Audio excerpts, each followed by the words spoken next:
seguimos entonces, nos quedamos en nitrógeno ayer, o sea, la clase de ayer, que vimos que era importante para la fotosíntesis y que deficiencia de nitrógeno uno lo identificaba de inmediato con una clorosis. Fundamentalmente, parte, ahí damos limón con hojas jóvenes, o sea, para hojas viejas, porque es un elemento móvil. Y miren lo severo del ataque de la deficiencia. En el caso de aquí estamos viendo cereales, esto es, no sé si es trigo, no me acuerdo la foto. También, si se fijan, afecta el macollaje, o sea, tenemos mucho menos rotación de yemas en la base para producir más. Los cereales, trigo, cebada, centeno, arroz, cuando sale la plantita de la semilla, comienza a desarrollarse, alcanza a tener unas 5 o 6 hojas y brotan yemas laterales que están en el cuello y forman en el fondo una planta que se transforma en 3 plantas. El macollaje es muy importante para tener un alto rendimiento, porque cada planta te va a producir una espiga. Entonces, desde una semilla puedes producir 3 espigas hasta 4, depende de la variedad, espigas. Entonces, el macollaje son las espigas. El macollaje no es la formación de macollos, y el macollo es el brote nuevo que sale desde el tallo de una plantita. Son como yemas laterales, crecimiento de yemas laterales.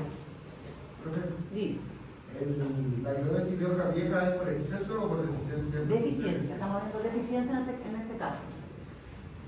El exceso de nitrógeno te genera un sobrecrecimiento, es al revés, y un aumento del crecimiento vegetativo en desmedro del crecimiento reproductivo. Si tú tienes mucho nitrógeno, uno siempre habla que se te va en pura hoja, exactamente. En crecimiento vegetativo, se te va en vegetativo y nunca produces flores.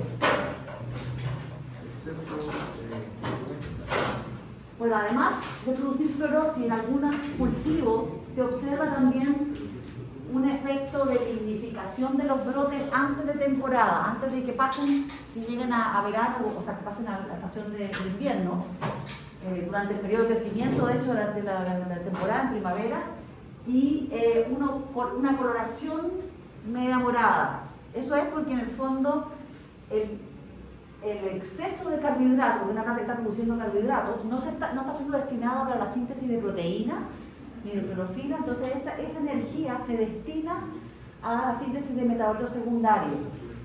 Y entre esos están los antocianos, que son el que dan el color moradito, en lo que se va a ver está como medio morado el tallo, y se lignifican los tejidos. En el fondo se desvía hacia la lignificación de tejidos. Bueno, resumen, ¿cierto? Deficiencia de nitrógeno produce reducción del crecimiento aéreo y el crecimiento vegetativo, reducción de la tasa fotosintética, ya lo vimos, clorosis uniforme en hojas adultas, pero después, ¿cierto? Puede abarcar todo el árbol y esa hoja se puede caer, ¿cierto? Antes de ponerse necrótica, pierde el tiro, se cae. Cambio drástico en la partición de fotoasimilado, porque como hay menos fotosíntesis, tienes menos carbohidratos para ser distribuidos a todos los órganos. Tienes entonces una disminución en la cuaja de fruta, por ende, porque si tienes menos fotosíntesis, tienes menos posibilidad de formar fruta, se pueden polinizar las flores, pero como hay falta de carbohidratos, automáticamente se produce aborto floral, a pesar de que ya están polinizadas. Y después, claro, tienen problemas con el menor tamaño del fruto. Es todo más chiquitito, algo con deficiencia de nitrógeno, todo más chiquitito. En cambio, el exceso, tienes un exceso de follaje, afectas la relación entre crecimiento aéreo y crecimiento radicular. Se supone que tiene que haber un equilibrio entre lo que crece para arriba y lo que crece para abajo. Pero el nitrógeno tiende a potenciar el crecimiento aéreo y afecta, por lo tanto, el desarrollo de un cultivo y retrasa la etapa reproductiva, la etapa de floración.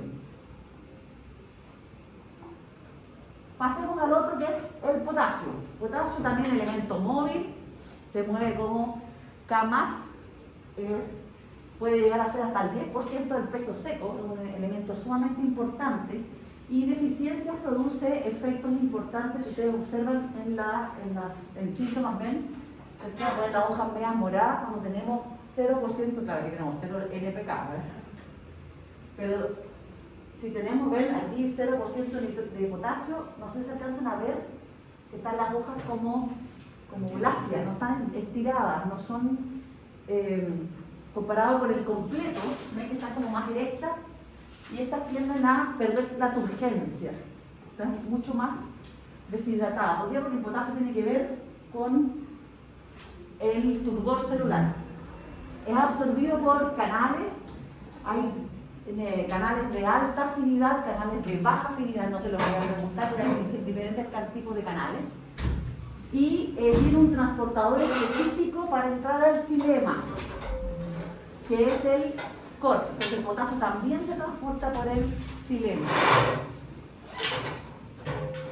Es importante porque forma parte de más de 60 enzimas para que estén activas, y entre esas están, por ejemplo, la almidón citetasa y la nitrato reductasa. ¿A qué se refiere con carga del xilema? Para que entre al xilema.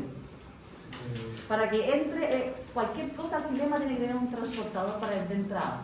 Las cosas no entran por difusión.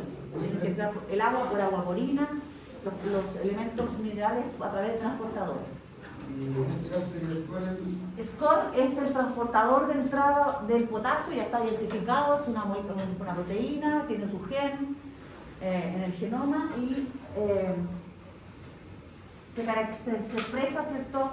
Cuando hay problemas de deficiencia de potasio, aumenta la cantidad de los transportadores para que el potasio se fluya, para tener mayor transporte. Profe, cuando dice constituyente, que produce almidón de citetasa y nitrato de carbono. Forma parte de esas enzimas. Constituyente es que es parte de su estructura, porque es un cofactor de más de 60 enzimas. Función, como les dije, es fundamental para el turgor celular, para mantener a una célula, a un tejido que sea turgente. Como vimos, si hay deficiencia de potasio, de inmediato se pone como lacia la hoja. Hay un efecto directo en la turgencia. Es un elemento que regula la apertura y cierre del estoma, participa justamente en el proceso de apertura y cierre del estoma, hidratando. ¿Se acuerdan que los estomas se abren cuando hay hidratación de la célula de guarda y se cierra cuando hay deshidratación? Bueno, ahí hay cambios en la concentración de potasio entre el citoplasma y el ¿cómo se llama? Fuera de la célula. También participa en la translocación de fotoasimilados hacia el floema, para que entre la sacarosa dentro del xilema.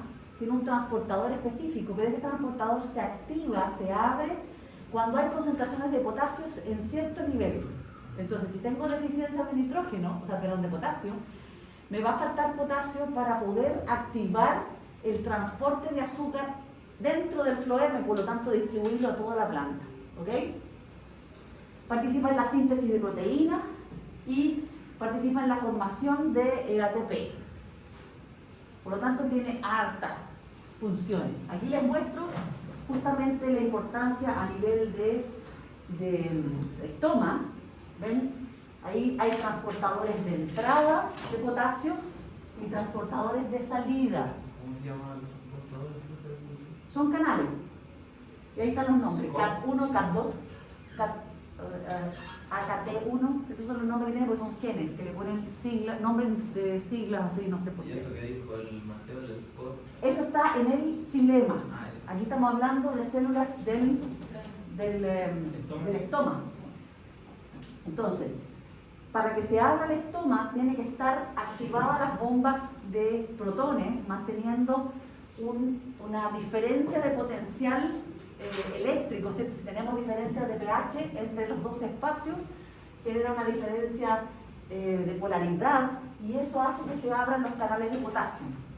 se abren los canales de potasio, entra el potasio y la acumulación de potasio activa justamente las aguaporinas y hace que se mueva el agua hacia adentro y entonces se hidrata la célula y se hincha el estómago. Entonces, donde entra el potasio, activa los canales de aguaporina y entonces tenemos la apertura del estómago.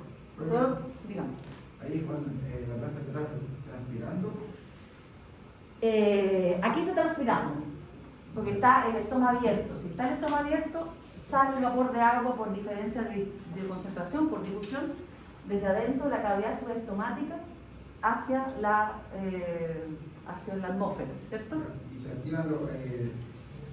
Pasan, la bomba de protones tiene que estar activa para que se active. Para que esté abierto. Para que esté abierto, para que entre agua, tú tienes que tener funcionando esto. Ya. Si se apaga, inmediatamente se te equilibra el pH entre aquí y aquí, ya no tienes la diferencia de potencial, se cierran estos y se abren los canales de potasio de salida.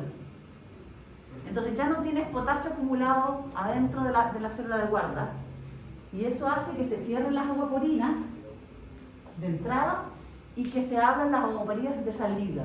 Porque si el potasio está afuera, más concentrado, se activan las aguaporinas, o sea, los canales de aguaporinas que salen para afuera. Disculpen, ¿cuál es la célula de guarda? La célula de guarda es la que forma el estómago. Esta es la célula de guarda. Ah, ya. Profe, ¿y la de arriba una ATP sintetasa? Una ATPasa. ¿ATPasa no? ATPasa, ¿sí? Una bomba de Pero protones. esa, por ejemplo, me acuerdo que está en la mitocondria y la no sé. Pero acuérdate que también había una en la membrana plasmática. ¿Hay una? Sí, ¿Y una esa es? ATPasa es esa. ¿Es la misma Es la función? misma, sí. Es que esto es membrana plasmática, ojo, es una célula. Profe, pero ¿y esa también tiene cadena transportadora de electrones que le dan? No, porque es una proteína. No Solo es, una, no un complejo. no es un complejo proteico, ¿Y justamente. cómo tiene energía para tal? O sea, porque esa hace una ATP. Esta solamente es gasta ATP. Ah, No gasta, no. no es inversa como las otras. La No es ATPasa no es sintetasa, es ATPasa. O sea, destruye una ATP. Destruye una ATP, justamente. O sea, No va inverso, no va por el otro lado. O se apaga o se enciende. Ya. Y gasta siempre ATP. O sea, si hay mucho ATP, lo que va a hacer es que bote protones para afuera. Claro. Porque, pues, entonces, si Acuérdate que estas ATPasa están siempre en la membrana plasmática para mantener el pH de la citoplasma en 7 y el apoplasto en 5,5. O sea, si afuera necesita más acidez, le va. Hay que mantener el equilibrio en el citoplasma en 7, pH 7, lo ideal, porque así funciona la mayoría de las enzimas que trabajan en la célula normal. En el caso del estómago, tú tienes diferencias importantes en el pH producto del funcionamiento de esto, que está regulado por luz. Esta ATPasa se activa por luz azul sobre todo, y también por el turgor hídrico, o sea, por el turgor celular. Se apaga de inmediatamente por señales, ni siquiera cuando se puede apagar, inclusive cuando el tejido está turgente, por señales químicas que vienen desde la raíz. Antes que se produzca el déficit hídrico en la hoja, el estómago se cierra. Apenas se perciba en el suelo que hay una diferencia, o sea que en el fondo hay que hacer un potencial hídrico más negativo para poder meter y no entra suficiente agua, eso genera una señal eléctrica en las células de floema que activa la síntesis de una hormona que se llama ácido abscísico. Y el ácido abscísico y otras proteínas asociadas, porque esto no es tan simple así como que solamente la hormona, hay otras proteínas que se han descrito que también funcionan en conjunto con el ácido abscísico. Reguladora. Y el ácido abscísico sube hacia la célula de guarda y de inmediato apaga esto. Lo primero que hace es apagar esto. Y cuando apaga esto, ya automáticamente comienzan a cerrarse todo lo que es de entrada, los transportadores de entrada, y se activan los transportadores de salida. ¿Ok? Por diferencia de pH entre el citoplasma y el apoplasto. Me olvidé la palabra apoplasto.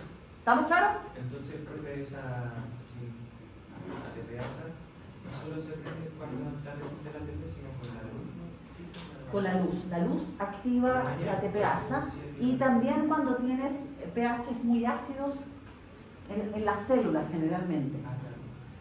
Cuando se te empieza a bajar el pH, que no está en 7, se activan las ATPasas para regular el pH. El pH del citoplasma siempre tiene que estar en 7. Profe, y entonces, por ejemplo, el pH dentro de la célula puede disminuir, o sea, más ácido cuando tiene más energía, que me pienso así como si ocupa la ATP, puede tirar pero por ejemplo, si para poder hacer funcionar esa ATPasa necesita ATP. Sí, necesita ATP. Entonces, pero la ATP siempre está disponible en la célula, no es algo que sea muy limitante, porque tú tienes producción de ATP en el cloroplasto y en la mitocondria. Y además tú puedes tener acumulación de, se me olvida el nombre, de unos gránulos, se me olvida el nombre, ya me acordar el nombre, que son de reserva. No me acuerdo el nombre. Pero hay reservas en el citoplasma que están concentrados y cuando se requieren se empiezan a hidrolizar para producir, para o sea, la planta nunca tiene caso de que nunca hay déficit de ATP. ¿Es una fábrica de ATP? Es una fábrica de ATP. Si te falta ATP, tenéis la fotosíntesis produciendo ATP durante el día y la respiración durante la noche. Si te falta durante el día, la mitocondria se puede activar y aumentar la respiración. En el fondo, el equilibrio celular está basado en el equilibrio entre ATP y NADPH, y poder reductor. Entonces tú estás regulando todos los procesos en base a estas dos moléculas. Todo el funcionamiento energético está basado en esto. Si no, bajáis el metabolismo. Si tenéis menos ATP, bajáis la tasa de todo. Porque el ATP es fundamental para mantener el pH. Si hay otra enzima que requiere ATP, entonces bajamos en la cantidad de ATP y el funcionamiento de esa enzima, para que no gaste más ATP. Profe, Diga. una última pregunta. El ácido abscísico siempre cumple esta función de como proteger a la planta ante un estrés. El ácido abscísico es la hormona del estrés. Sí, se activa siempre bajo cualquier condición de estrés. Puede ser estrés biótico o estrés abiótico. Y gatilla toda una serie activa toda una cantidad de genes que se relacionan con la defensa de la planta frente a estrés hídrico, estrés salino, patógenos, todo. Es como una hormona. Las hormonas siempre son señales, son señales para activar mecanismos. No es que las hormonas en sí hagan el cambio, sino que en el fondo son mensajeros. Se activa la síntesis de este mensajero, el mensajero va a la célula, activa los genes necesarios y ahí tenemos toda la cascada de señalización. Lo van a ver más adelante, así que no se me adelante. Ya, acá les muestro justamente la importancia del potasio para el funcionamiento del transportador de sacarosa en el floema. Es un Synporter, ¿ven? Es un transportador secundario, ¿se acuerdan que lo vimos en la clase? Es un Synporter porque los dos elementos entran en la misma dirección, pero este se activa cuando tenemos un equilibrio en la concentración de potasio. Si me falla esta bomba, ¿cierto? Voy a tener, si no tengo potasio suficiente, no voy a poder activar esto para que se entre en la sacarosa a la célula acompañante. ¿Se acuerdan de la célula acompañante del tubo del floema? Que es la que recibe por transportadores todo lo que se va a cargar al floema, al elemento del tubo criboso, ¿se acuerdan? Más o menos, ahí lo veo sufriendo, no se acuerda nada. Y ven, por plasmodesmo entonces pasan esto hacia el floema. Y ahí se transporta de arriba para abajo. Esto es un experimento que se hizo con plantas que son normales, Arabidopsis, que es una planta modelo, y plantas a las cuales se les mutó este transportador. No lo tienen presente.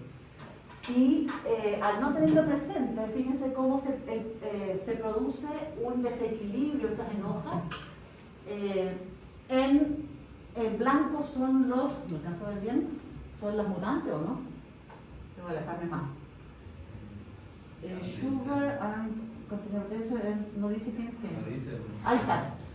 Sí, es el mutante. El blanco es el mutante y el negro es, voy a explotar, el negro es el control.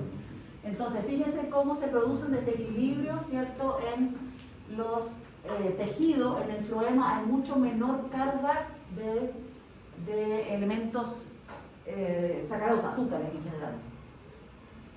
Y por lo tanto, ¿cierto?, el potasio es fundamental para fomentar la fotosíntesis. ¿Por qué? Porque si yo tengo una hoja que está produciendo fotoasimilados, si esos fotoasimilados no se transportan al floema, ¿qué va a pasar con esos fotoasimilados?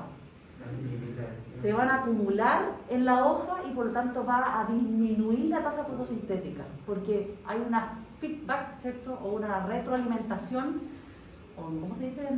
Sí, retroalimentación, de todo el sistema. Si se está acumulando el producto final de una reacción bioquímica, quiere decir que no se necesita, entonces tenemos que reducir, para ahorrar energía, tenemos que reducir la cantidad de enzimas presentes en esa vía sintética. Y por eso entonces, si yo no tengo potasio suficiente, se me va a disminuir la tasa fotosintética. Directamente. Y básicamente es porque no hay movimiento. Es tan simple porque no hay movimiento del floema, nadie le saca la sacarosa a las hojas, se acumula y baja la tasa fotosintética. Aquí se muestra, ven, contenido de potasio en la materia seca y aquí vemos la tasa fotosintética. A mayor contenido de potasio, ¿cierto?, tienen mayor tasa fotosintética. ¿Profe? Sí. El potasio es parte de la nutrición mineral fundamental, ¿verdad? Sí, claro, es un macronutriente. Estamos justamente viendo los macronutrientes. Nitrógeno primero, potasio después. Es el segundo en importancia. Es un elemento que tiene una baja movilidad en el suelo, pero en la planta es muy rápido. Puede pasar por difusión, puede pasar por transportador. La verdad que el potasio es rápidamente transportado dentro de la planta. Y por lo tanto, ¿cierto?, si nosotros nos interesa la producción de frutos, el potasio es uno de los elementos más importantes para la nutrición y la calidad y rendimiento de los cultivos. Porque con una buena cantidad de potasio, ¿cierto?, tenemos la fotosíntesis funcionando y el azúcar que se va formando puede ser exportada al floema y este a su vez, ¿cierto?, puede alimentar al fruto.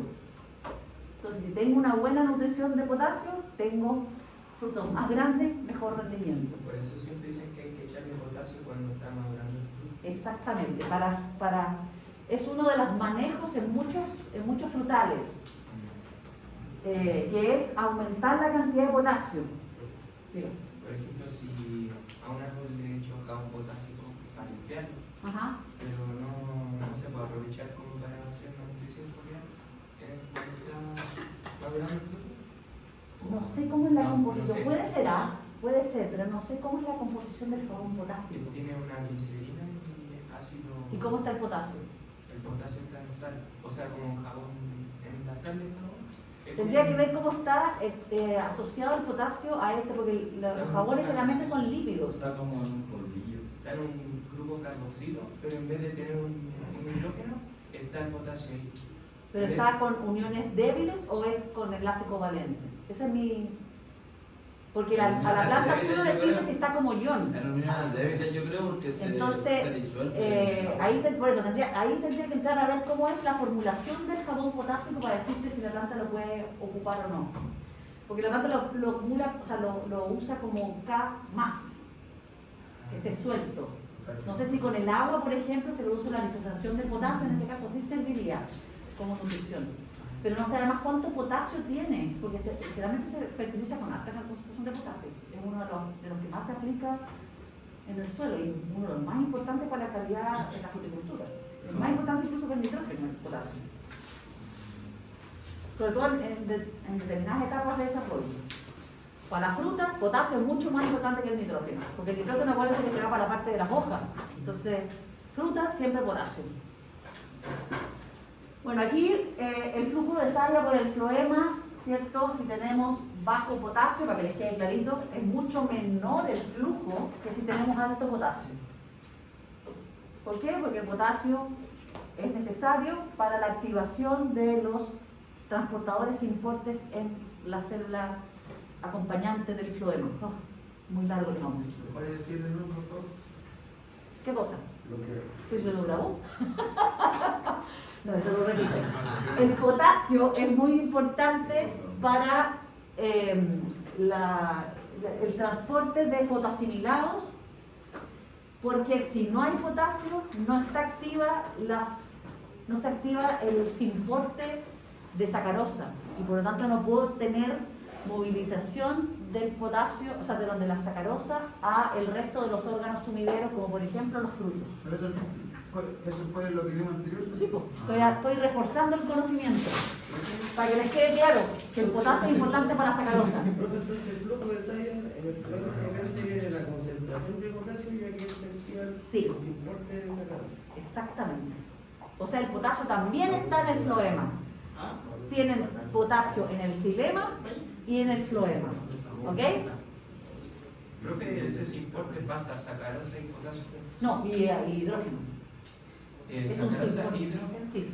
Es un, acuérdate que generalmente, o sea, protones en realidad, no, perdón. No.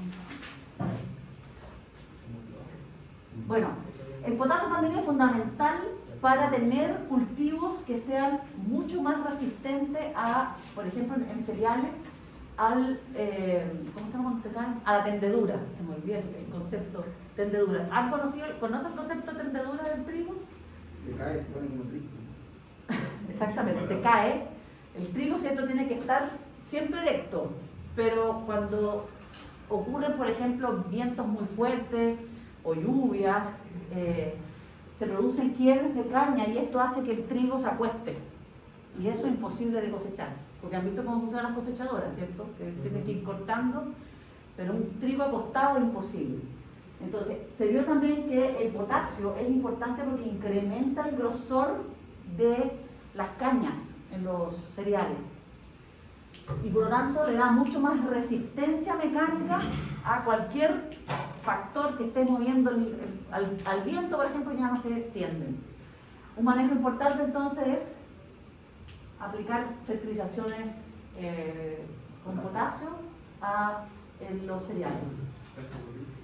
Deficiencias de potasio produce entonces, además, interfiere con el transporte de fosfato, nitrato, calcio y magnesio. Eso lo van a ver después en fertilidad, no sé si alguien está en fertilidad ahora. Además, tiene que ver el potasio con la absorción de otros elementos minerales. Si tengo deficiencia de potasio, se me va a producir también problemas en el transporte de los otros nutrientes. Bueno, ¿cómo se identifica la deficiencia de potasio? Generalmente uno ve una clorosis, pero más bien en el borde de la hoja, y la hoja tiende como a cuchararse, a tener una forma un poco como de cuchara. Y esa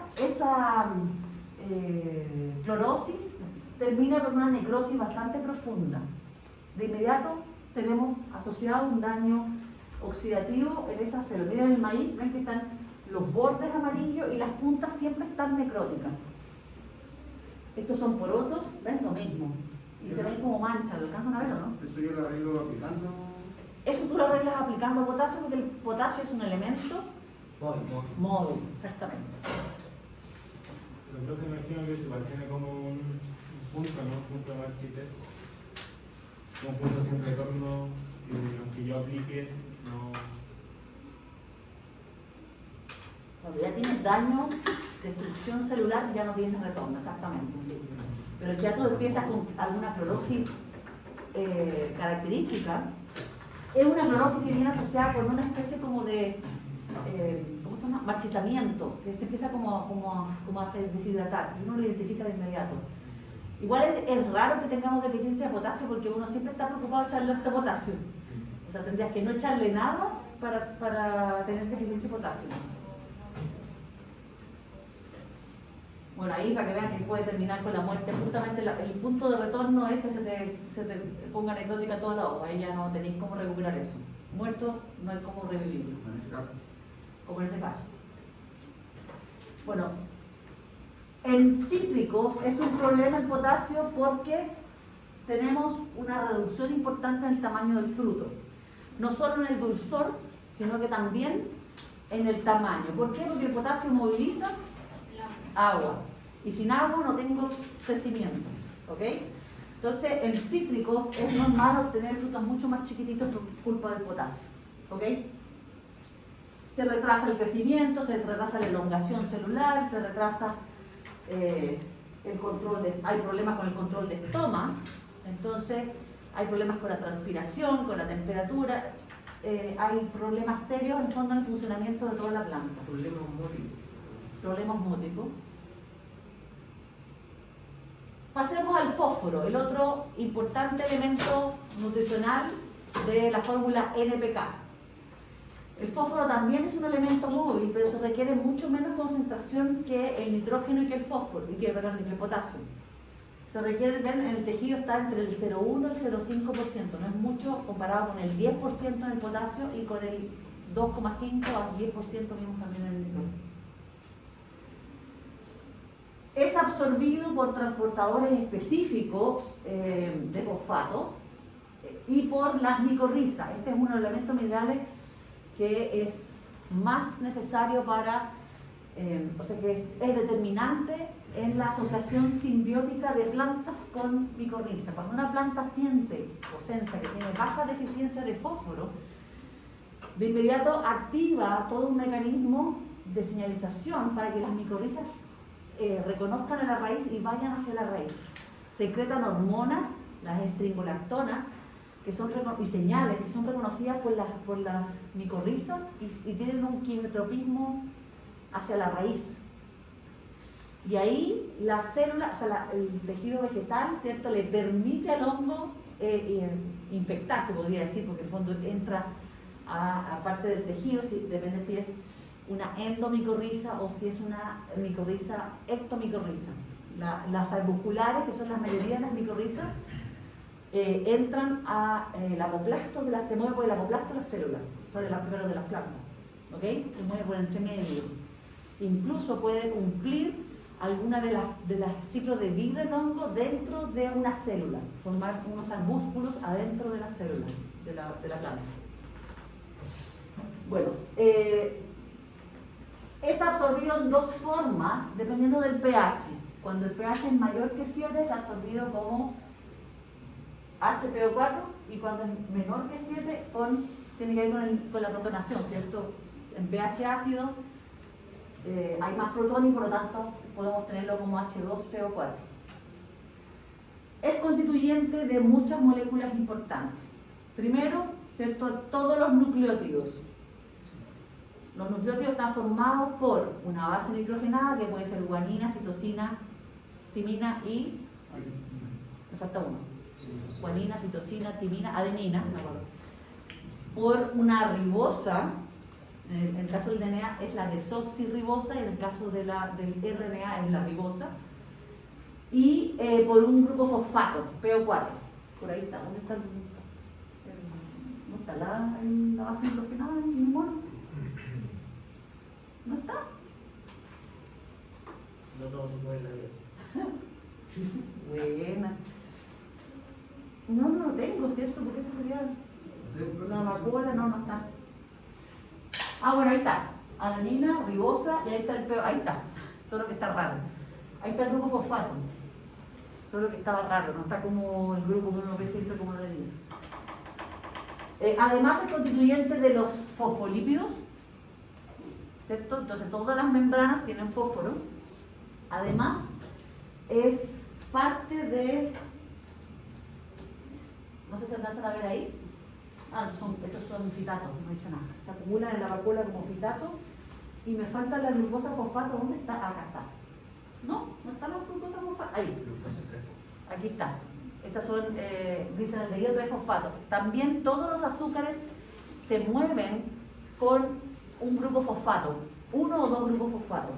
Participan en la síntesis de almidón y de sacarosa. Tienen que ir fosfatados. Entonces es importante para todas las moléculas bases del funcionamiento de las células. Nos asuntan, por favor. No, se unen, son parte de la estructura. Glucosa, fosfato, es como un grupo, sí.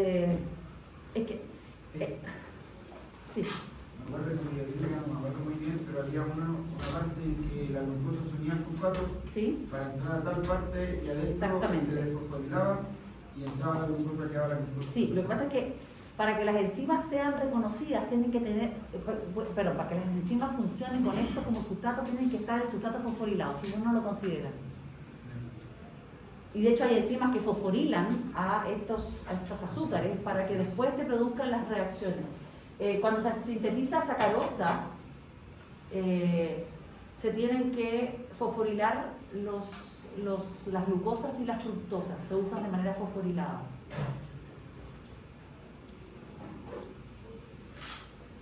Función entonces del potasio, o sea, del fósforo, perdón, es que estimula el crecimiento inicial y formación de raíces. Si ustedes tienen deficiencia de fósforo, de inmediato van a ver que las raíces van a aumentar. No sé si los que tengan en su ensayo de nutrición mineral tengan deficiencia de fósforo. ¿Hay alguno que lo tenga? ¿Se acuerdan? ¿Cuáles son sus hijos? Ahí, ojo, porque van a tener un crecimiento radicular larguísimo. Las raíces de inmediato se activan. ¿Por qué? Porque el fósforo es fundamental para el metabolismo y la reacción de la planta es gastar los últimos fósforos que tienen ¿en qué? En producir raíces. ¿Para qué? Para buscar fósforo. ¿Por qué? Porque el fósforo es poco móvil en la rizósfera. Entonces el que tiene... Apenas se agota en la zona radicular, se acaba y no tiene cómo. El fósforo no se mueve por difusión, sino que es bastante más lento el movimiento del fósforo. Entonces la opción de la raíz es crecer y llegar a otra zona donde haya fósforo o tener micorriza, y las micorrizas hacen la pega, es mucho más fácil. ¿El déficit de fósforo crece demasiado en la raíz? Sí, hacen las raíces. Las micorrizas, profe, entonces pueden transportar fósforo de lugares. Las raíces, o sea, lo que pasa es que las micorrizas, no sé si han visto micorrizas, pero extienden la superficie de intercambio de una planta 10 a 20 veces. De hecho, una micorriza puede conectar varios individuos, tener comunicación con 2 individuos. Y claro, de vuelta la micorriza le entrega el fosfato, le puede entregar nitrógeno, pero de vuelta quiere azúcar. Entonces es una simbiosis, exactamente. Profe, la formación de raíces, la puedo controlar yo, hay un toque. ¿Cómo la quieres?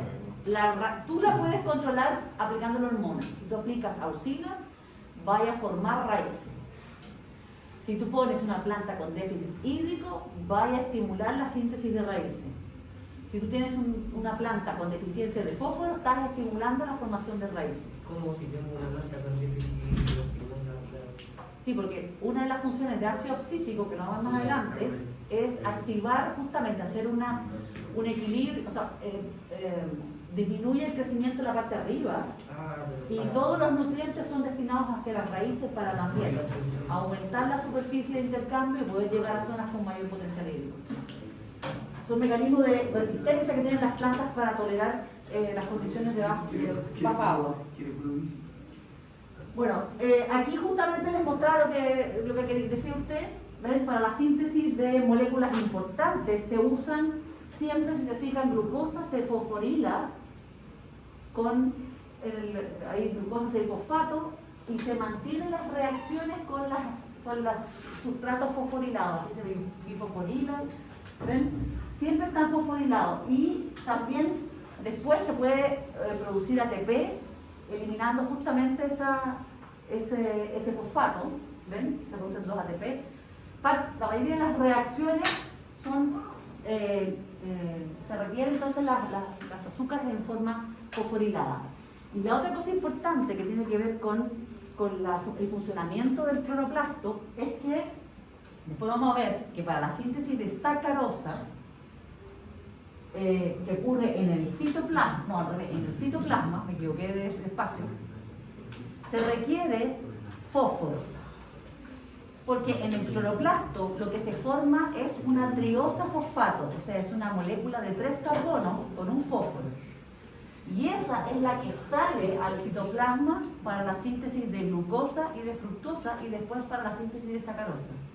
La síntesis de sacarosa ocurre en el citoplasma, no en el cloroplasto. Pero en el cloroplasto ocurre la síntesis de almidón para almacenar. La misma triosa fosfato se usa para la síntesis de glucosa y después el almidón es un polímero de glucosa.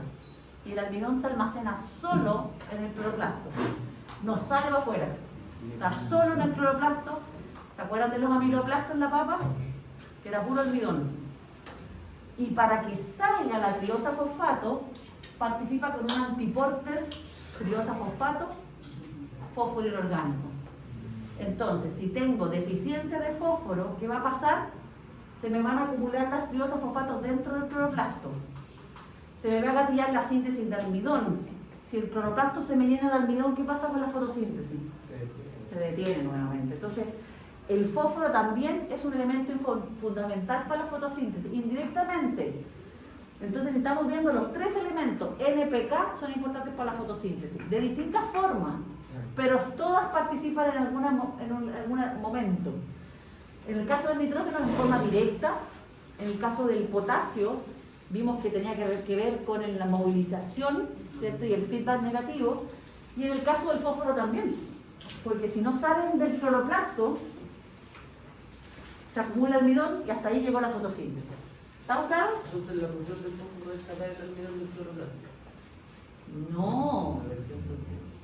El almidón es un elemento de almacenamiento y se almacena cuando tengo muchas triosas fosfato. Para que tú tengas sacarosa, que es el elemento que se transporta por toda la planta, que tú llevas desde la hoja fuente que está produciendo la fotosíntesis a los otros órganos que necesitan, raíz, flores, fruto, tú necesitas sacar la triosa fosfato del cloroplasto y en el citoplasma de la célula se sintetiza la sacarosa. Para que salga la triosa fosfato, tiene que haber fósforo que entre de intercambio, porque es una antiporter. Sale una triosa fosfato y entra un fósforo. Si se acumula la triosa fosfato dentro del cloroplasto, se activa rápidamente la síntesis de almidón. Y vas a acumular almidón. De hecho, durante el día, cuando hay mucha tasa fotosintética, tú tienes acumulación de almidón también. ¿Y la triosa fosfato? Sí, triosa fosfato. Porque en el fondo produce tanta triosa fosfato y el transporte no es suficiente, igual tú tienes síntesis de almidón durante el día, sobre todo en las células, en las hojas que están más expuestas a luz. Pero después, exactamente, después, durante la noche, ese almidón es degradado y nuevamente en la mañana ya no tiene almidón. Pero si el almidón queda ahí, ¿qué va a pasar? Se me va a reactivar el feedback y se me va a regular la fotosíntesis para que no se me acumule almidón el próximo día. En el fondo, eso es lo que regula la tasa fotosintética. Y por eso es importante la exportación a otros órganos y el crecimiento, porque la sacarosa se usa para el crecimiento de otros órganos o para la acumulación de frutos. Profe, entonces sería fundamental para la salida de triosas de fosfato y entrada de fósforo para que no haya acumulación de... Para que no haya acumulación de almidón. Claro, si tú quieres acumular almidón, como pasa en las raíces, ahí tenés que tener harto fósforo también. O sea, no poco fósforo, al revés. Porque con poco fósforo en el citoplasma se acumula almidón en el cloroplasto. ¿La sacarosa de qué está hecho? La sacarosa es una glucosa con una fructosa. Bueno, el fósforo, como les dije, apenas se produzca una deficiencia de fósforo, la respuesta inmediata de la planta es, ¿ven? El fósforo está subiendo, si disminuye la cantidad de fósforo, lo que hace la planta es tirar más azúcares al desarrollo de raíces, ¿ven? Mayor cantidad de azúcares hacia las raíces. ¿Para qué? Para aumentar la cantidad de fósforo que puedan subir hacia arriba. Por eso está chiquitito aquí, porque hay poquito fósforo y aquí estamos en equilibrio con las azúcares que se sintetizan por la fotosíntesis. ¿Qué hace la planta? Tira los azúcares hacia abajo en desmedro del crecimiento aéreo para favorecer la búsqueda de fósforo. Y entonces tenemos mayor desarrollo radicular. Pero ya teniendo fósforo suficiente, ¿cierto? Ya se tira para arriba y nuevamente crece y hay un equilibrio entre el tamaño de la raíz y el tamaño aéreo. Siempre tiene que haber un equilibrio. O sea, igual es bueno ¿cómo se dice? ¿Ponerle deficiencia de fósforo? O sea, no sé si bueno, pero se podrá generar alguna mejora en condiciones controladas, inducir una deficiencia de fósforo para que crezcan las raíces y después... No, porque imagínate lo que es estar creciendo de ratito, sí. Pierdes oportunidad, es mejor crecer de manera continua. Pero me refiero, por ejemplo, a situaciones donde nosotros controlamos la luz, los ciclos. ¿Ya? Si nosotros inducimos la deficiencia de fósforo en un principio para que crezca la raíz y después Lo que pasa mantenemos es que el estado siempre se te va a producir deficiencia de fósforo, ¿ah? Porque como te digo, el fósforo no tiene un movimiento a larga distancia. Entonces apenas la raíz consume el fósforo que tiene aquí, que está en contacto con eso, ya tú tienes deficiencia de fósforo. Entonces vas a generar esto. Siempre se está haciendo esto, es un equilibrio. Apenas se acaba la zona, el fósforo de aquí, la raíz tira más carbohidrato para crecer para aquí, para agarrarse el fósforo de aquí, y así está constantemente. Así funciona la planta. No es que esté... Funciona como la tirones, una cosa así. claro, es como tuvo que aprender, porque el ambiente no le da todo. Entonces, por ejemplo, si ponemos mucho fósforo abajo y la raíz siempre tiene contacto con el fósforo, puede ser que no crezca la raíz. No crece la raíz, justamente. La planta es cómoda. Si tú le das a la planta, por ejemplo, que es lo que pasa mucho en las viñas, que ponen los goteros con el fertirriego en un solo lado. Entonces tú tienes el desarrollo radicular ahí. Y en el resto de la tierra o suelo no tienes nada de raíz. ¿Por qué? Porque ahí le estáis dando agua y los fertilizantes. Entonces, ¿para qué me voy para allá si sé que tengo aquí? Entonces, ¿qué es lo que hace porque es un problema tener localizadas las raíces en un punto? ¿Qué es lo que hacen las viñas? Cambian de la rueda del gotero para otro lado, para estimular el crecimiento radicular en la otra zona.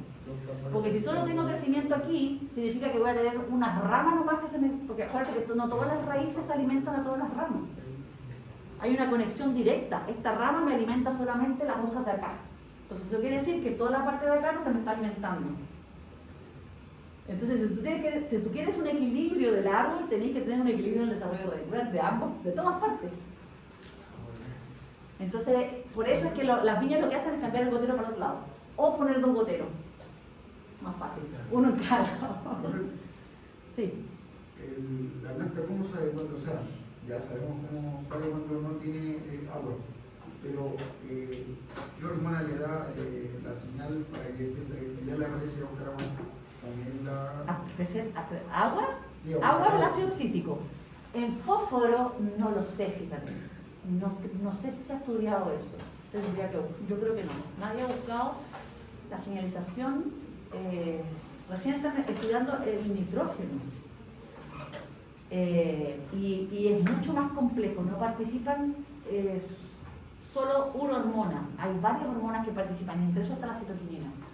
Pero podría ser, por ejemplo, que cuando tú tienes una disminución en el crecimiento radicular, tú tienes menor producción de citoquinina, que es una hormona base del crecimiento de la parte aérea. En las plantas vamos a ver que las auxinas se sintetizan mayormente en la parte aérea y la citoquinina en la parte abajo. Y las auxinas van hacia abajo a cumplir su función y las citoquininas van hacia arriba. Entonces, tienen sitios de síntesis diferentes y tienen sitios de acción opuestos. Entonces, me están fallando las raíces porque no tengo suficiente auxina, tengo menos citoquinina, entonces me va a afectar la parte aérea. Y es todo un juego que tiene la planta de señalización. Entender qué es lo que pasa, porque hay otras hormonas que apoyan y es difícil de estudiar para poder aislar un efecto del otro. Entonces, no se ha estudiado, yo creo que no he visto papers que tengan que ver con qué hormonas participan en la señalización de la deficiencia de fósforo. Pero en nitrógeno está citoquinina y está otras hormonas más que no me acuerdo, pero esteroides y no me acuerdo qué otra hormona he visto más. Pero me imagino que también deben estar las estringolactonas porque se relacionan con la señalización para llamar a los a los hongos. Entonces ahí tendría que ver, pero yo creo que es difícil estudiar algo así. ¿Estamos claros? Sí. Bueno, ¿cómo observamos el síntoma en maíz? Es muy clásico, ¿eh? Uno ve al tiro la hoja morada, es más oscura, y sobre todo en la zona de los lados, y después uno empieza a ver la zona más clorótica. Es muy raro, de hecho se ve mucho más verde a veces que las otras deficiencias, que vimos que el nitrógeno se ponía amarillo y el potasio también. Bueno, tenemos entonces, con deficiencia de fósforo, la planta va a ser más chica, la parte aérea, porque acuérdense que se va a tirar todo hacia las raíces. Entonces toda la parte aérea va a ser mucho más chica. Ustedes observan un verde mucho más intenso en la hoja, ven aparición de nuevo de los antocianos, y hay una desproporción entre el tamaño de la parte aérea en relación al crecimiento radicular. Se nos altera todo el equilibrio de la planta. También se ha visto que en cítricos se produce un aumento en el grosor de la cáscara. ¿Sí? ¿Los colores activan como la síntesis de antocianinas? Las antocianinas son, ya lo vemos más adelante, son metabolitos secundarios que se activan cuando la planta está sometida a una condición de estrés. Deficiencias de elementos nutricionales también son estrés. Viene ese estrés. Miren, en este cultivo de maíz, ¿cuál tiene fertilización completa? ¿Cuál tiene la mitad de la fertilización con fósforo? ¿Y cuál no tiene nada? El de allá. ¿Ves? Es absolutamente notorio el crecimiento de la parte aérea. Las reducciones más grandes en la parte del crecimiento aéreo se debe por la deficiencia de fósforo. En el nitrógeno tú vas a ver un menor tamaño, pero no así como una disminución tan fuerte como en fósforo. Y vas a verla asociada con una clorosis.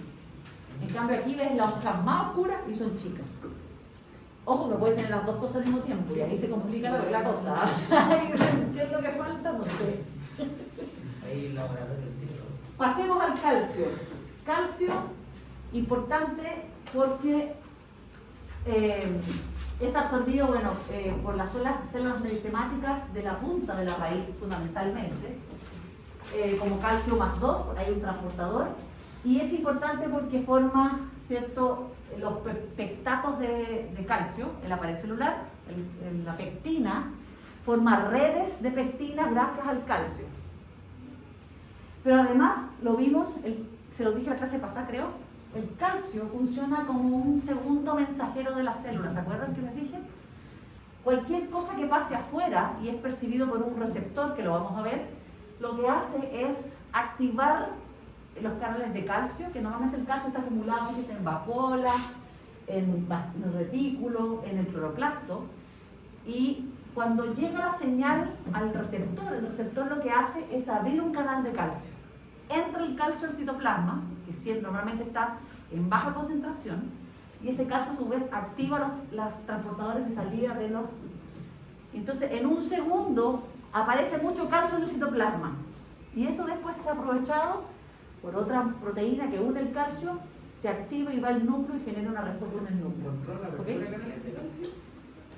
El estímulo que llega, cualquier que sea, por ejemplo, el receptor de glacinoesteroide, por ejemplo, estoy dando un caso. Llega el glacinoesteroide, que es una hormona, activa el receptor, y el receptor lo que hace es abrir un canal de calcio. Normalmente el calcio, como le digo, es bajo en el citoplasma. Pero en respuesta a este estímulo, se abre el canal de calcio, entra calcio en una gran concentración, después se abren los otros reservorios de calcio, sale más calcio y tenemos de repente en un segundo mucho calcio acumulado. Es como los músculos también, músculo humano, digo. O sea, Supongo, porque el segundo mensajero es también animal. El calcio también es uno de los importantes segundos mensajeros que en el fondo transmiten el impulso o la señal detectada afuera, porque el receptor de una membrana está anotado a la membrana, no puede salir corriendo al núcleo. ¿Qué es lo que hace? Utiliza un segundo mensajero, un cartero en el fondo, que es el calcio. Se empieza a acumular el calcio y el calcio después se une con otra proteína esa proteína llega al núcleo, se activa con el calcio, va al núcleo y activa la expresión de un gen. Es igual que el humano, segundo mensajero.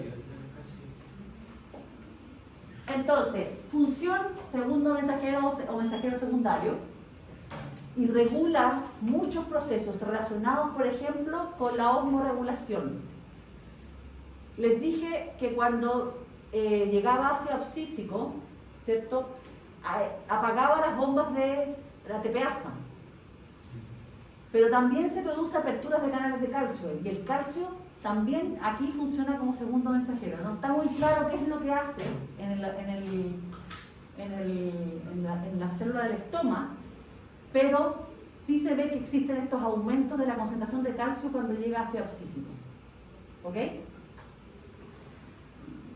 Bueno, tiene una función estructural, ya lo vimos, porque forma parte de la pared celular, le da flexibilidad, y cuando hay deficiencia, donde uno ve inmediatamente el efecto, de hecho los que tengan deficiencia de calcio van a llorar, porque el meristema apical del brote y el meristema apical de la raíz dejan de crecer, se mueren y se ponen necróticos. O sea, el calcio es muy necesario para la formación de nuevas células. El calcio y magnesio es importante. El calcio y magnesio. El nitrógeno, fósforo, potasio y el calcio también. No, ¿Cuál es el porcentaje del calcio? El 60% le sale ahí, ¿o no? ¿Cómo? ¿El porcentaje de participación? No, es que se dice que el 60% del calcio se encuentra fijo en la membrana, o sea, en la pared celular, formando pectatos de calcio. Y el resto tú lo tienes compartimentalizado en todos los organelos dentro de todas las células.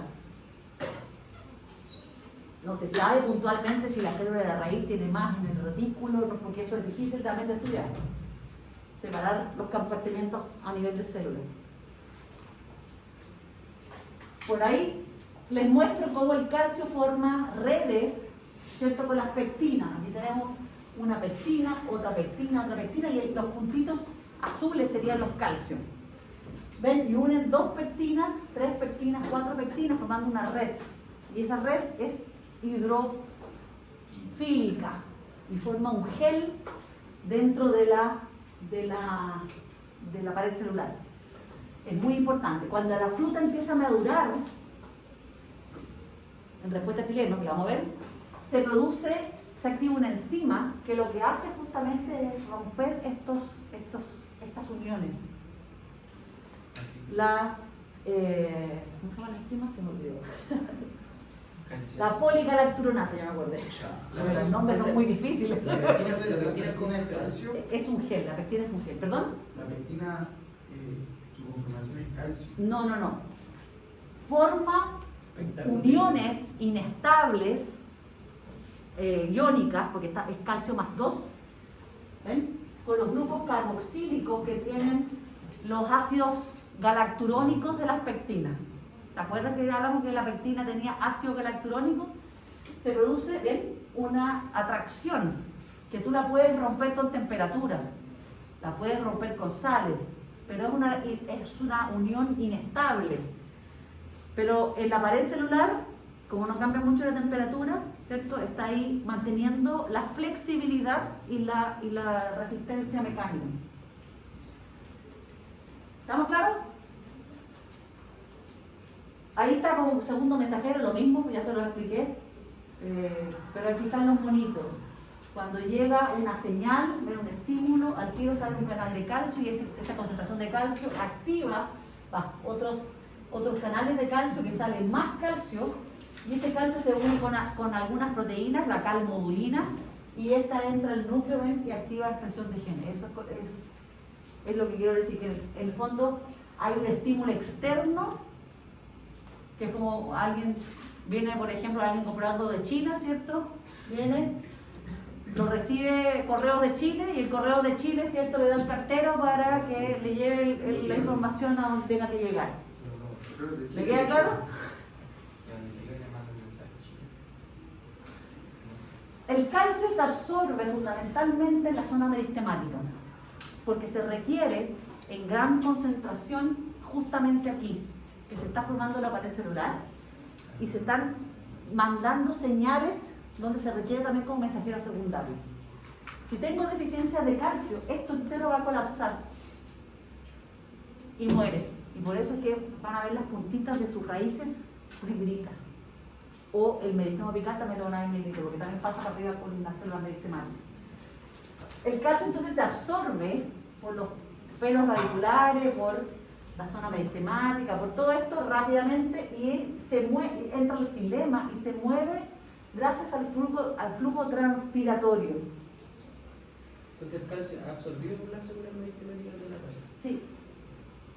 En mayor proporción se ha visto que aquí es donde está la mayor absorción de calcio. Más que en la zona de los pelos, ojo que en toda la raíz hay. Pero normalmente la mayor absorción de cualquier elemento mineral es en la zona de los pelos radiculares. Pero en el caso del calcio es aquí abajo.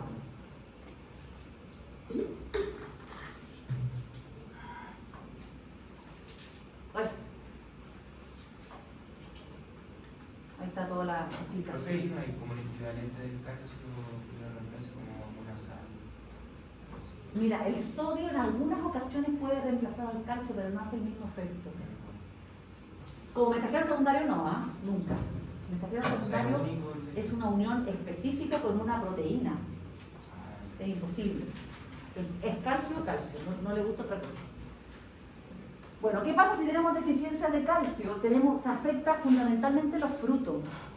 ¿Por qué los frutos? Porque este calcio se mueve por el flujo transpiratorio. Y el fruto, cuando está en proceso de desarrollo, en muchos de ellos se rompe la entrada del xilema, del agua por el xilema, se desconecta. Entonces, y el fruto no transpira tanto como las hojas, entonces no le llega mucho calcio y tenemos deficiencias de calcio y las zonas basales se afectan más porque están más lejos donde llega, donde se produce la descarga. Entonces tenemos estas ¿cómo se llaman? Estas desórdenes fisiológicos, que esto es el corazón acuoso de la manzana, no sé si lo han visto. ¿Te ha tocado manzanas así, sobre todo las de guarda? Pero acá donde está de hecho se ve como si estuviera congelada, ¿eso igual? Eso también, eso es porque no tienes una pared celular resistente y no aguanta y produce esas como cosas transparentes que después terminan necrosando así. Corazón acuoso le dicen. Las bayas de la uva cuando salen acuosas, que también se debe al calcio. No, ese es botriti, generalmente ese es botriti. Sí. Pero En uva no hay problema no hay tanto problema con calcio. En frutas más grandes sí, en tomate, en pera, en manzanas hay problemas. Ahí se ve como si estuviera oxidada la manzana. Es como si estuviera machucada. No, oxidada. No oxidada porque sí es una oxidación, tienes razón, pero es una oxidación enzimática, producto de que se colapsan las células, se rompen. Y se produce, claro, justamente la oxidación porque se juntan sustratos con enzimas y se produce la oxidación. Sí. Ahí está el famoso bitter pit, que es muy característico de las manzanas. Si ustedes la pelan van a ver también como estas cosas son como colchosas, y está como agrietada. Eso porque tienes colapso ahí de las células, porque no tienen... Cuando las manzanas son así como arenosas. No, eso es otra cosa. No, eso es otra cosa. Ese es otro desorden fisiológico que se asocia mucho con el frío. Las manzanas pasan por un almacenamiento en frío. ¿Sí? No, esto sale así del árbol, con bitter pit. Esas partes no son como duritas. Son como corcho, son así como... No son como a ver, tenía otro nombre, el del membrillo, esas como de las morquillas. No, esas son células pétreas. Me estás confundiendo. Eso es esclerénquima. Estas son células muertas. Células y que perdieron la pared celular, están descontinuadas, no están cementadas una al lado de la otra.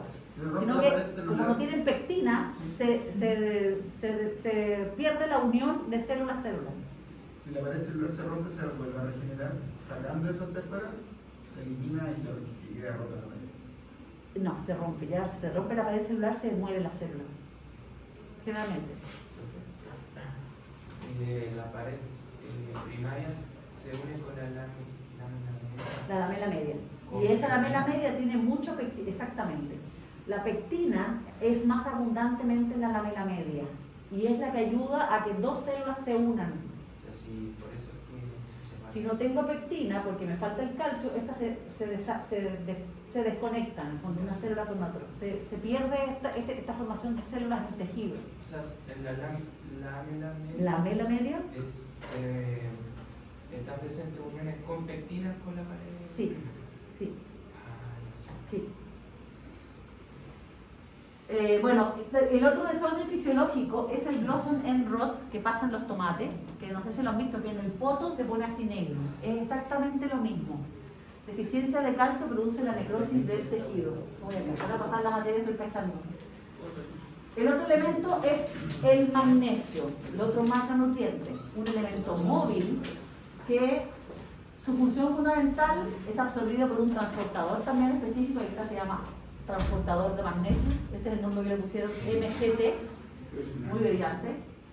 Bueno, es constituyente de cofactor de la enzima rubisco, la rubisco no funciona sin magnesio, y de la enzima PEP carboxilasa. ¿Han escuchado la PEP carboxilasa?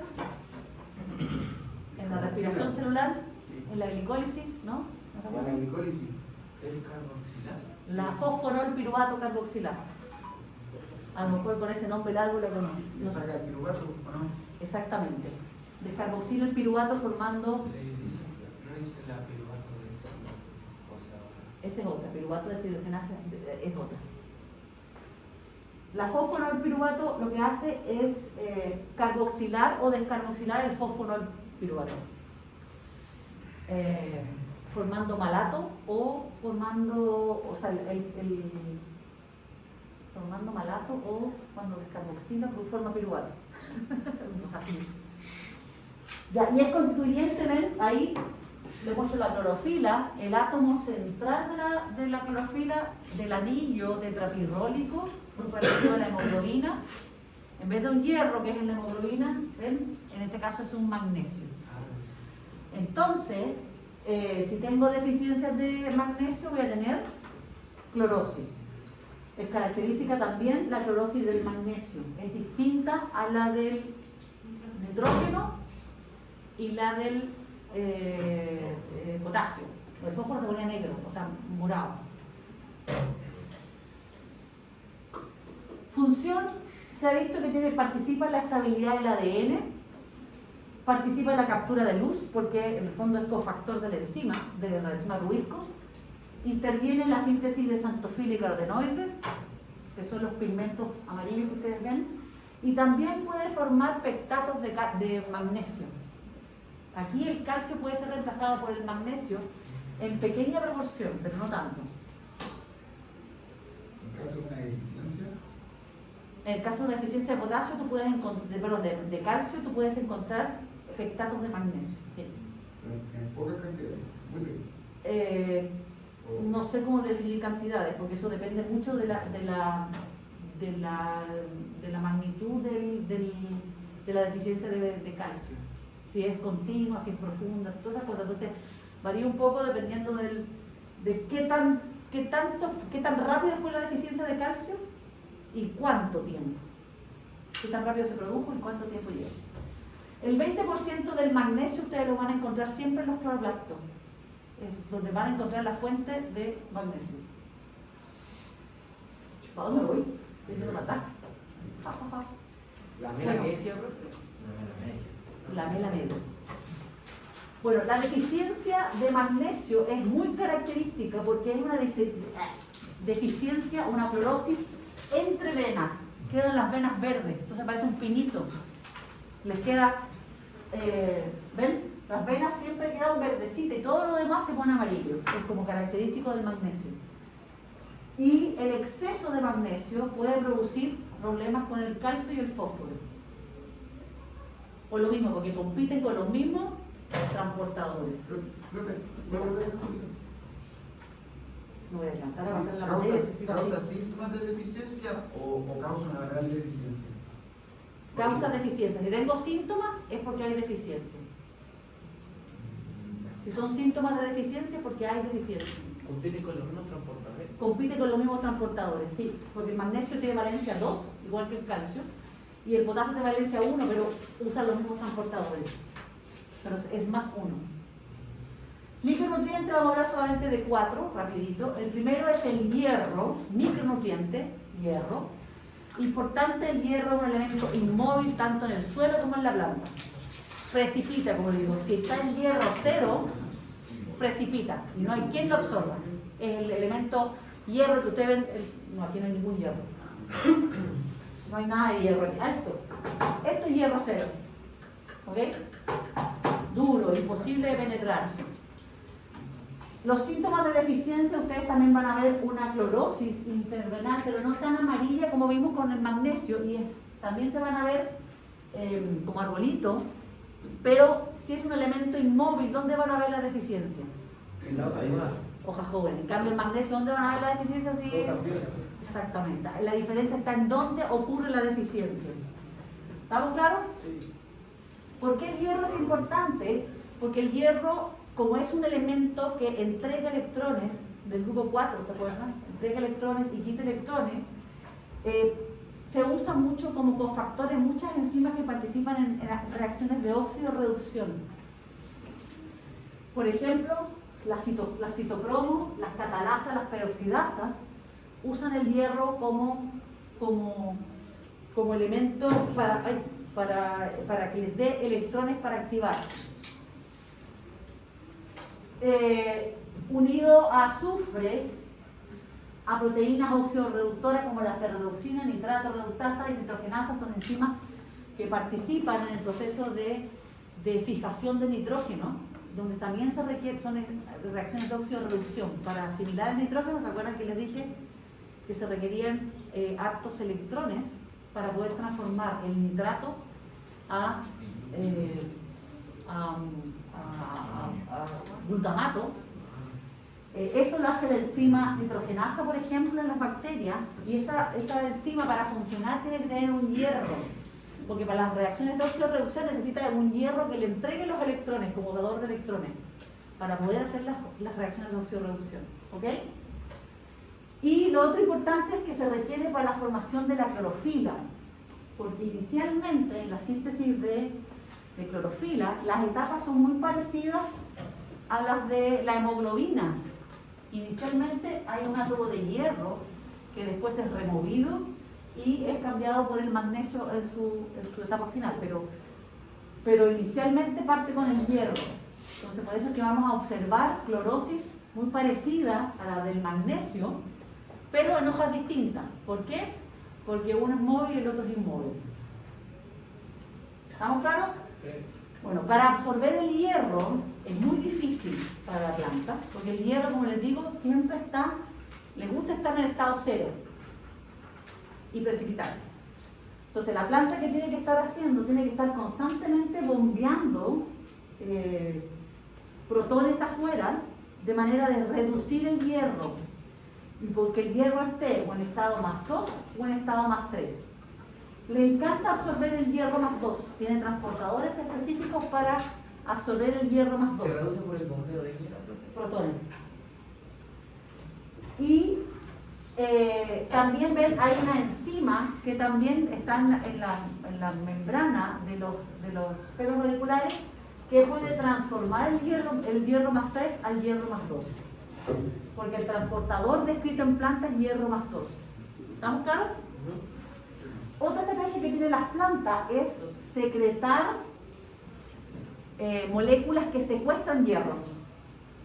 Moléculas orgánicas que quelan el hierro, y después esos tienen transportadores de entrada sin problema. El hierro puede entrar a través de un transportador en forma secuestrada dentro de la planta. ¿Las plantas secretan enzimas? No son enzimas.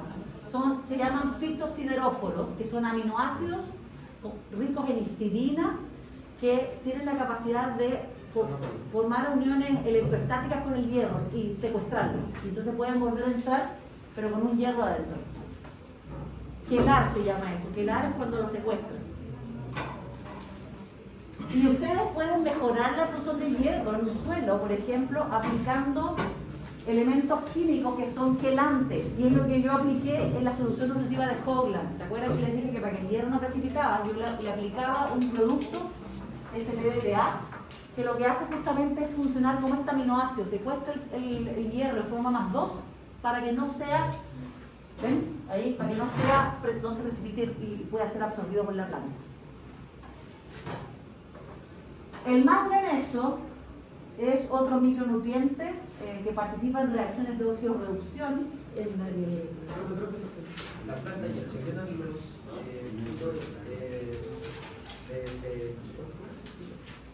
Los sideróforos, ¿ya? los sideróforos que quedan en el hierro, Sí. para sacarlo o para Meterle a la planta.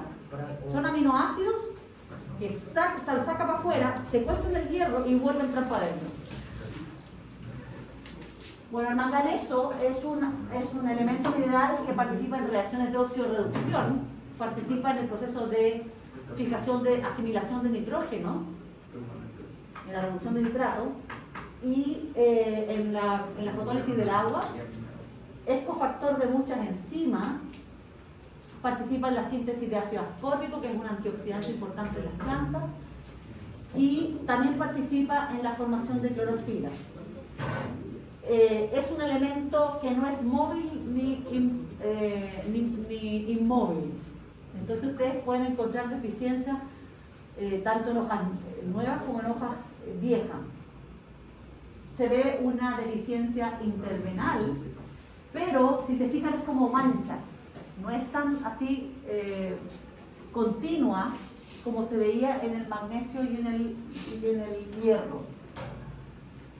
El zinc, otro micronutriente que produce efectos bastante notorios cuando hay deficiencia. Su concentración óptima para el crecimiento de la planta está muy cerca de la concentración deficiente y muy cerca de la concentración tóxica. Entonces uno se puede equivocar fácilmente con la aplicación de zinc y de boro, que son los dos elementos que se usan mucho en el campo. El zinc, en este caso, es importante para la síntesis del triptofano. Forma parte importante de este aminoácido, y este aminoácido es la base para la síntesis de una hormona que se llama auxina. Sin zinc, deficiencia de zinc produce deficiencia de triptofano, y por lo tanto tengo deficiencia de auxina. Y eso genera fenotipos bastante característicos, que los árboles crecen como en roseta. Y la forma de la hoja también, como le falta auxina, no tiene su forma definitiva, porque ese es el caso del limón, que tiene una hoja que termina en punta. Y cuando tiene deficiencia de zinc, parece como una hoja redondita, así como si fuera una oreja de oso. Crece como en roseta. Sintomatología bastante característica en el zinc, y el boro me falta el otro, el último elemento mineral, que es inmóvil, que también es importante en la pared celular. Forma unos compuestos que forman interacciones con pectina, pero estas interacciones son estables, son enlaces covalentes. Y también participa, ¿cierto?, en la formación de estos pectatos gigantes, pero ya no de calcio, sino ya con boro. Más del 80% del boro se encuentra en la pared celular y es fundamental en el crecimiento del tubo bolínico. Entonces, por eso se aplica boro antes de la polinización, cuando está en formación de flores, porque para evitar problemas con la fertilización, la cuaja de fruto.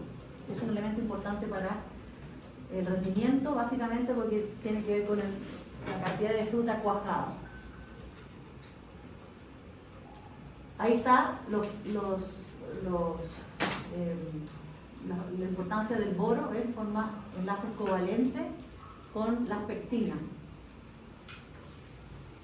Sintomatología de deficiencia de boro: van a ver este daño en peras que se producen se raja la pera y se produce como un tejido medio corchoso. Probablemente ya es difícil encontrar eso, porque uno siempre corrige con boro rápidamente antes que se produzca esto. Se producen defoliaciones, ramas que tienen hojas y de repente están peladas, así que no tienen nada. Eso es clásico de deficiencia de boro. Y se produce daño también en la corteza. Uno lo puede confundir con chupones, ¿sí? Porque tiene que ser el mismo beneficio. No, porque tienes sectores que no brotan, que no sale la hoja. Tienes hojas hacia abajo y aquí las hojas nunca salieron y si salieron se murieron, porque les faltó para la pared celular. Pero siempre está hacia arriba, puede presentarse en cualquier parte de la. Ah, ¿por qué parte? Sí.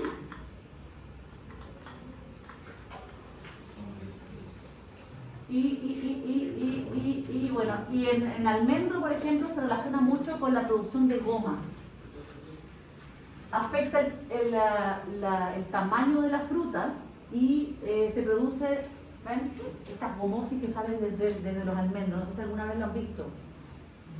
Eso es básicamente deficiencia de boro. Y en el caso de las coliflor o de los brásicas, se produce problemas en los floretes porque se rompe, o sea, la médula del centro del tallo inflorescencia y se oxida, se ponen tallos huecos como si hubiera habido un gusano comiéndose el tejido de adentro. Y en los cítricos también producen un problema de la cáscara, desarrollo de mucha cáscara. Y creo que ahí, mira, estos son las coliflores también con los mismos, o sea, pero un brócoli con los mismos problemas, se produce una ruptura del tallo central. Y en las frutillas deformaciones. ¿Cómo que hueá fea? Eso lo hemos visto en catenito, ¿ah? Eso lo hemos visto en catenito. O sea, hay deficiencia de boro. ¿Quién me quiere decir algo? ¿Qué hace el boro? El boro, básicamente, tampoco es muy estudiado el boro, ¿ah? Solo se sabe, hay información. Es importante para la formación del tubo polínico porque forma